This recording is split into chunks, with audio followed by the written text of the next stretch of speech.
Hello, I'm attorney Dan Marr from the Nashua law firm of Hamlin Kerrigan here in New Hampshire. I've been practicing law in New Hampshire for approximately 37 years and in the Commonwealth of Massachusetts for approximately 28 years. I've done weekly vlogs. In my last vlog I was talking about how your options when your child takes advantage of your parental kindness.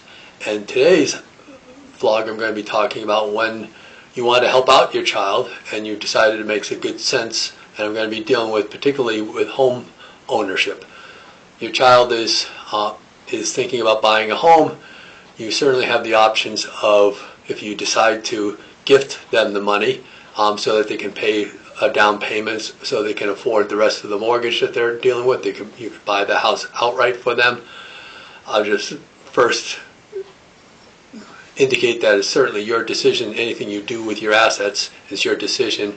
My advice is to seriously consider your own self-focus of your retirement. Think about the uncertainty of Social Security benefits. Hopefully they'll be around, but anything that happens with any political administration, people have feelings about the risk of Social Security in the current administration and the previous administration. We don't know what's going to happen with that, so you want to protect yourself and keep yourself financially secure so that you have a good retirement once you don't have flow of income coming in. If you already don't have income flowing in, you can make your decisions then, but you might want to talk to an estate attorney or another attorney that's your confidant to see, and financial planner to make sure that you're comfortable with doing that gift.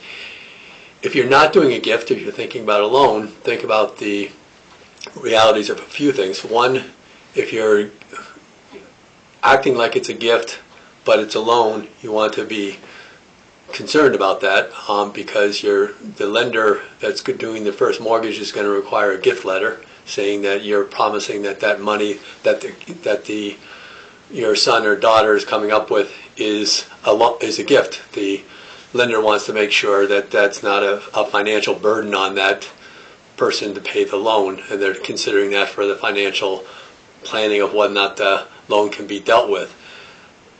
If that's the case, hopefully your son or daughter is going to be paying the loan. If they have another person in the factor, they have a soon-to-be wife or husband or boyfriend, girlfriend, they may impact the decision of your child.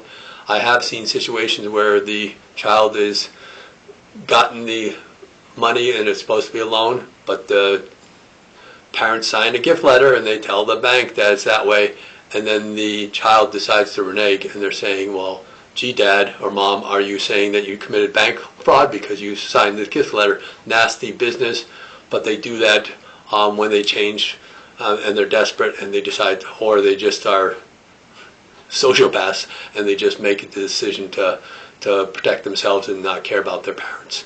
So be careful about doing that. If you're doing a gift letter rather than a loan, rather than stating that it's a loan, because if you do that, you might have that problem. Going forward with the process, I certainly encourage that you do a loan if you're doing that, and you actually do it with a promissory note and a second mortgage on the property. I've had clients of mine that have had situations where the lender, the first lender, is okay with that. They understand that they have more than enough equity in the property, and they're looking at the income of the borrower, and they feel very comfortable that that borrower is able to meet that, and if they don't meet it, they have more than enough equity if they foreclose to get their loan back and the proceeds back. Generally, institutional lenders are not looking at a loan just purely for the equity portion. They're looking to make sure that they want a performing loan. They want to get that interest, whatever the negotiated interest is, they want to get that benefit, so they aren't looking at just purely the collateral. They're looking at the collateral plus the ability to pay. But if they find that that person does have the ability to pay their loan, they may not be as concerned, some lenders, as concerned about the second loan, that's the parent loan.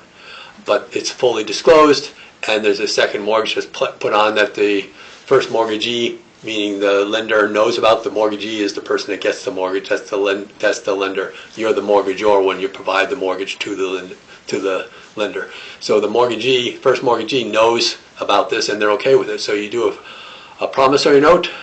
You can have it as a balloon payment perhaps, if the person is thinking, look, I want to be in, I'm going to be working in Manhattan for 10 years or 5 years, and I'm going to do that, and then I'm going to get out of there, and I want to have a house for our kids during this period of time. Maybe you have a balloon note and you have an interest payment that's maybe you consider at or what you would get in a money market. So you have a safe investment there. If you certainly have the loan value that's enough for the second mortgage that if there was a foreclosure, you could actually take the money.